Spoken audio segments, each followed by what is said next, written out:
Hey guys, I take every week. I'm coming to you with an overview of the Apple event that took place today. They released a new generation of the Apple TV, and they also released the next generation of the iPad. It hasn't been given a name; they just called it the new iPad. And the Apple TV is still just the Apple TV. It's not like the Apple TV 3 or anything like that. It's just Apple TV. It is still $100, and that's what I'm going to be covering first. The first thing I'm going to cover, I'm not going to be going through all the details and all that stuff. The event, they give all the different, like how many apps have been downloaded, and recently they just hit 25 billion. But I'm not going to give all that information. They give how many devices they sell, like iOS devices, stuff like that. I'm not going to go through all that. I just want to go over the Apple TV and the iPad 3, or the next generation of the iPad. But basically, the Apple TV, the only thing that changed is 1080p, and it's got a new UI. So that's basically it for the Apple TV. Everything else is pretty much the same. And also, movies are now available, like for iCloud. If you guys aren't familiar with iCloud, I'm sure you are by now, but iCloud, basically you download one thing, like you download a song on your iPhone, and it's available on all other devices, including your Mac or PC or whatever. And that's pretty much how iCloud works. Now movies are also available for that, and that's pretty much the only thing that changed with the Apple TV. That is going to be released on the 16th of March, along with the iPad 3 also. And you can go ahead and pre-order that now or buy it, whatever. The next thing we're covering is the new iPad. So now onto the iPad. It does have the Retina display that has been rumored, and most of the rumors that we've heard, they have come true. I mean, not all of them, but most of them have come true. It does have the Retina display, which features 2048 by 1536 pixels, and that is over 3.1 million pixels. And in the keynote, they went over what it takes to make it a Retina display, and it had like 200 and something pixels per inch or something like that, and it was enough to be classified as a Retina display. So it does have the Retina display, and here on the Apple website, that's where I'm just going through right now. I took some notes, and that's what I'm reading them off of. But if you go over to the Apple website, you can look at some of these things and kind of compare the different iPads, the iPad 2 versus the new iPad, and they haven't really given it a name. They're just calling it the new iPad, and you can get the iBooks demo, like right here. You can change it to iBooks, photos, or mail. I'll put this link in the description so you can go through this, and that's pretty much all I'll put. I'll put like the iPad video too, like right here. Actually, never mind. I'll just put this link here. If you want to watch the video, like the actual iPad video, you can just head over here and you can do that. Here is the comparison of an HD TV, which has a 1080p resolution, and then here's the comparison of the iPad with its display, and you can just see it's that much larger than an HD TV. I believe it says it has, yeah, right here, it says over a million more pixels than the HD TV. They also have a video here about the display. They upgraded the processor to a quad-core GPU processor called the A5X. They're not going with the A6, it's the A5X, but it is still a dual-core CPU, so it's not like a full quad-core, but it's still got the quad-core graphics. And this processor, they said, drives 4 times the pixels of the iPad 2, and it still delivers 10 hours of battery life. They said it does have 4G. The new iPad does have 4G. I'll cover that a little bit. But even with that, it still has 10 hours of battery life. But if you are running 4G, it will only, I believe they said 9 hours of battery life if you're using 4G. But that is that. They upgraded the camera to, they call it an iSight camera, and that has a 5 megapixel sensor, and it also has the infrared filter. It has autofocus and auto white balance. It has face detection, and it's also capable of 1080p video recording.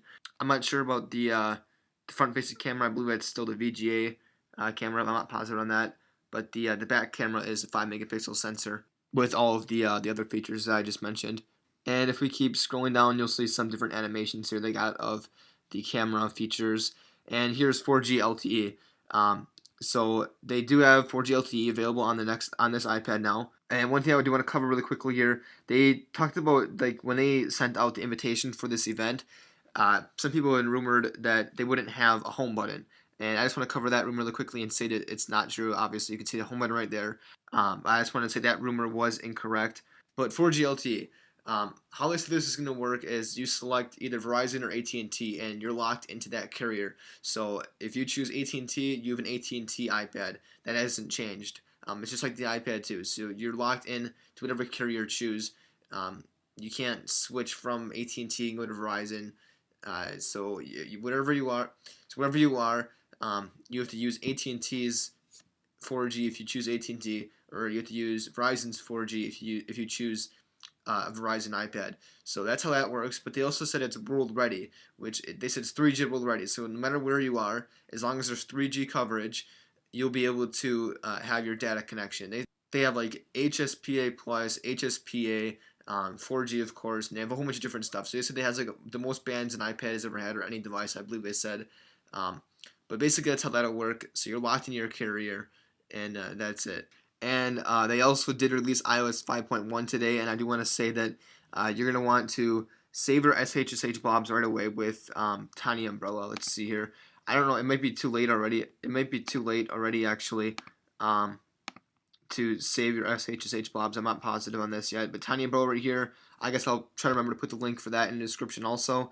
But that simply, you just open that up and you can save your SHSH blobs, and what those do is allows you to downgrade to any software that you have the SHSH blobs saved for.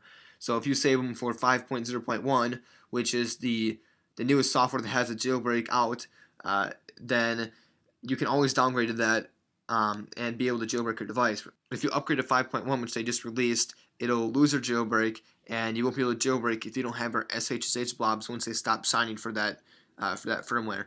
But once Tiny Umbrella loads up here, I'll kind of show you that. But they do have Siri dictation on here now. Well, it's just called dictation now. It's not called Siri dictation. They don't have Siri. They just have dictation. So you can voice dictate whenever you would like, as they have on the iPhone 4S. They also have it on the iPad now. Here's Tiny Umbrella actually now. So basically, you just plug in your device and you hit save SHSH, and it saves your blobs. And then you can use those to downgrade. But if you guys don't want to do that, just check out a tutorial on YouTube. I think I have one, but just search YouTube for it. They upgraded GarageBand and iMovie, and they also added iPhoto to the iPad now. And iPhoto, they covered, like they said, we already have a photo library. Why would you want iPhoto? Basically, it just allows you to do a lot more advanced editing and enhancing of your photos to make them look a lot better, obviously. So that's what iPhoto is available for on the iPad now.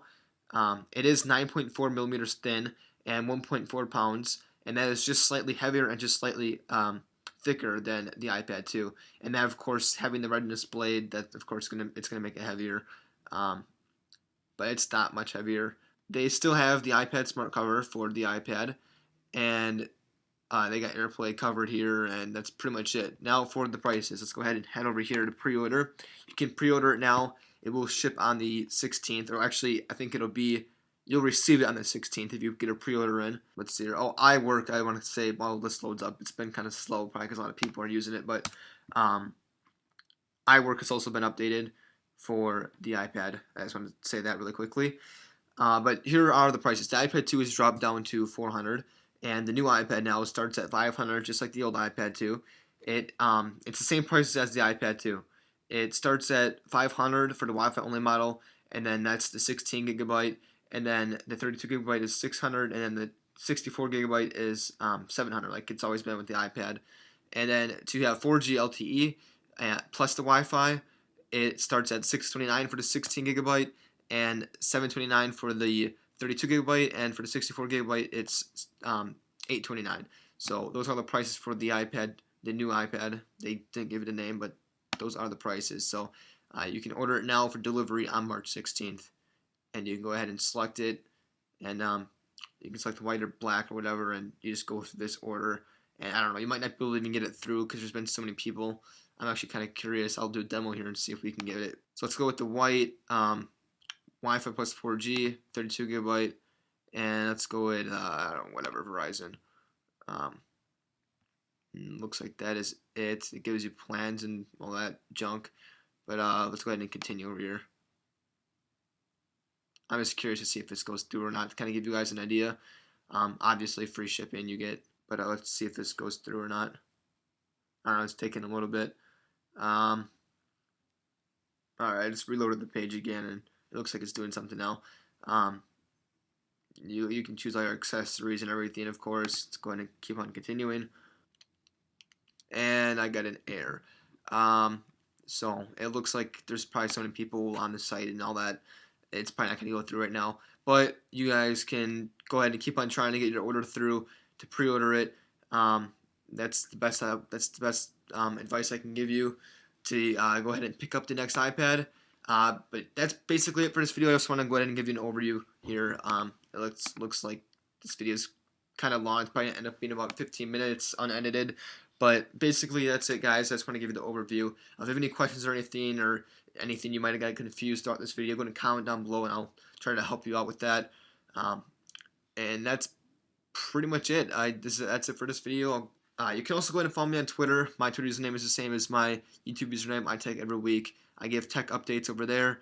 Or else just go ahead and subscribe up top for my new videos. I also do like the major tech updates and stuff like that. I'll also put those out on my channel.